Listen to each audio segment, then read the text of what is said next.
सुप्रभात कक्षा। मैं अनिता कुमारी आप लोगों को आज क्रिया और क्रिया भेद समझाने जा रही हूँ। वैश्विक महामारी की वजह से हमारी कक्षाएं चल नहीं रही हैं, तो इसके लिए हम लोगों ने एक उपाय निकाला है कि डिजिटल माध्यम से जितना हो सके उतना आप लोगों तक पठन की सामग्री को पहुंचाया जाए। तो हम लोग आज क्रिया को पढ़ेंगे। क्रिया, जैसा कि आप लोगों को मैंने पहले भी बताया है कि क्रिया किसे कहते हैं। क्रिया अर्थात काम किसी भी वाक्य को पूर्ण करने के लिए उसमें क्रिया का होना जरूरी है। जैसे कि कोई जब वाक्य बनता है तो उसमें कर्ता, कर्म और क्रिया होते हैं, तब ये सभी मिलकर एक वाक्य का निर्माण करते हैं। तो उसी में से हम लोग आज क्रिया को पढ़ेंगे। तो क्रिया पहले देखेंगे कि क्रिया किसे कहते हैं। जिस शब्द से क्रिया किसी कार्य के करने या होने का बोध हो उन्हें क्रिया कहते हैं। वाक्य है जैसे बच्चे खेल रहे हैं, अर्थात यहाँ पर खेल रहे हैं क्या है? क्रिया। फिर हम देखेंगे हवा चल रही है, यहाँ पर जो चल रही है वह क्या है? वह क्रिया। तो देखेंगे कि यहाँ पर खेल रहे हैं, यहाँ पर क्रिया जो है वह क्रिया के 3 पद प्रयोग में आए हैं। हवा चल रही है, यहाँ पर भी क्रिया के 3 पद आए हैं, अर्थात कि इस वाक्य में क्रिया के 3 पदों को लिया गया है। मुख्य क्रिया जो है वह खेल है और रहे हैं यहाँ पर उसके साथ सहायक क्रिया के रूप में आए हैं। आगे हम लोग देखेंगे कि ये जो क्रियाएं हैं वह बनती किस चीज से है। तो क्रियाओं का जो बनना होता है वह धातु से होता है। धातु तो धातु किसे कहते हैं? तो धातु है क्रिया का मूल रूप, धातु कहलाता है। मूल रूप अर्थात कि जो मूल शब्द होता है उस धातु के साथ ना प्रत्यय जोड़कर क्रिया का सामान्य रूप बनता है। अब मूल शब्द जो संस्कृत से लिए जाते हैं जैसे कि पट, चल, इस प्रकार के शब्दों में ना जब लगाया जाता है तब वह क्रिया का सामान्य रूप बनता है। जैसे हम लोग यहाँ देखते हैं लिख में लिख जोड़ ना अर्थात लिखना, चल जोड़ ना अर्थात चलना, पढ़ जोड़ ना अर्थात पढ़ना। अब इस प्रकार हम लोग देखते हैं कि अब हम लोग देखेंगे क्रिया के भेद। तो क्रिया के भेदों को 2 भागों में बांटा गया। अब वह है, पहला है कर्म के आधार पर और दूसरा है रचना के आधार पर। अब पहला हम लोग देखेंगे कि कर्म के आधार पर क्रिया के कितने भेद हैं।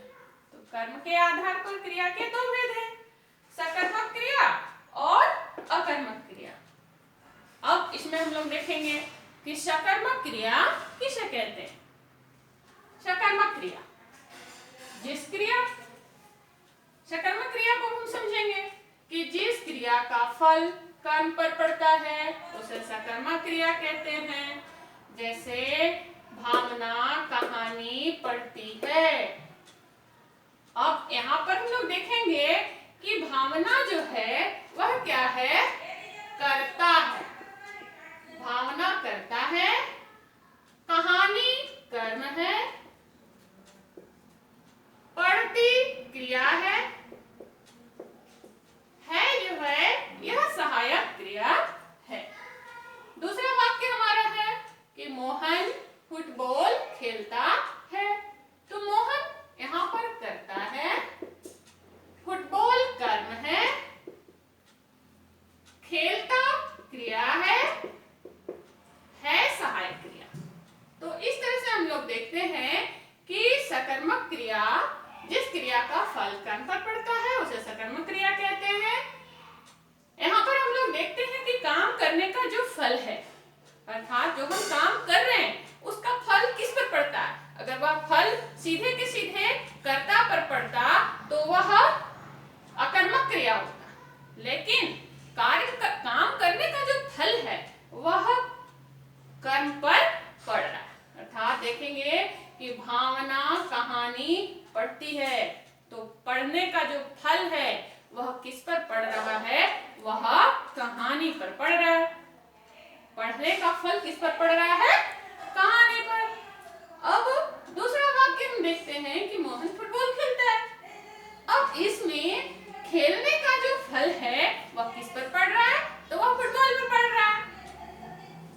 तो इस तरह से हम लोग देखते हैं कि सकर्मक क्रियाओं में कार्य करने का जो फल होता है, कार्य करने का जो फल होता है वह कर्म पर पड़ता है। अब हम लोग देखेंगे कि इसको कैसे पहचाने कि यह सकर्मक क्रिया है। तो इसके आसान उपाय हैं कि क्रिया के साथ क्या, किसे, किसको शब्द लगाकर प्रश्न करने पर यदि उत्तर की प्राप्ति होती है तो उसे सकर्मक क्रिया कहते हैं। तो हमें प्रश्न क्या करना है, उसमें क्या लगाना है, किसे लगाना है या किसको लगाना है, इन सबको लगाने पर हम लोगों को वहां से उत्तर प्राप्त होनी चाहिए। यदि उत्तर प्राप्त होती है तो उसे हम लोग सकर्मक क्रिया कहते हैं। जैसे पुलिस ने चोर को पीटा। अब यहाँ पर प्रश्न हम कर सकते हैं कि किसे या किसको पीटा। वाक्य के अनुसार हम प्रश्न कर सकते हैं कि किसे पीटा या किसको पीटा। तो उत्तर हमारा आएगा तो चोर को। किसको पीटा, चोर को पीटा।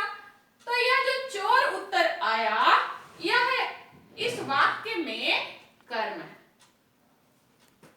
अभी हम लोग देखेंगे कि क्रिया और क्रिया की परिभाषा,